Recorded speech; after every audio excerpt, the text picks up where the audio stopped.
Apple refreshed its 13-inch Retina MacBook Pro alongside the new MacBook announcement and new Apple Watch details that it shared at the March 9th event.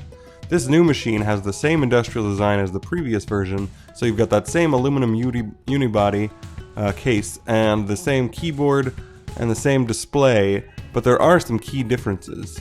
So among those differences are the new processor. It's got a new Intel Broadwell architecture with different options available depending on how much you want to spend, but all of those are going to offer more power and consume less energy than the previous generation Intel Core processors powering these machines. It also has Thunderbolt 2 and USB 3.0 on the ports, and you've got the same backlit keyboard with this consistent LED underlying all of them for the backlighting, which is different than the new MacBook's design, but still among the best in the business in terms of keyboard backlighting and aesthetics. Now, the other thing that you get on this new machine is a redesigned piece of hardware for touch-based input. So the new Force Touch trackpad, as it's called, allows you to use the trackpad as you would with previous generations, but while you'll feel like there's an actual physical click happening, there actually isn't one at all.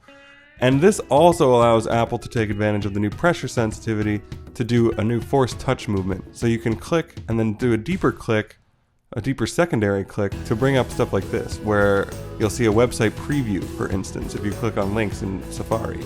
Or if you're using preview to manipulate PDF documents, you can sign a signature and it'll detect different pressure levels. You can also do this when you're marking up the document if you're, say, using the marker tool here to indicate that you'd like something changed, or to highlight a particular piece of the document, or just to doodle. You can now do that on the trackpad and it'll have pressure sensitivity detection.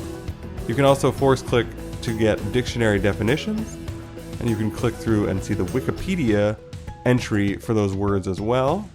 You can force click to get map previews when there's addresses detected in Safari. And there's a bunch of other functions that you can do as well. You can adjust the response of the trackpad to make it feel more or less clicky. So on light it feels like it's not depressing at all. On firm it feels pretty much like the old mechanical click trackpads of other MacBooks. Now the display is still fantastic on these machines. It's Apple's Retina display. It's an IPS with great viewing angles, and overall this is Apple's best notebook yet.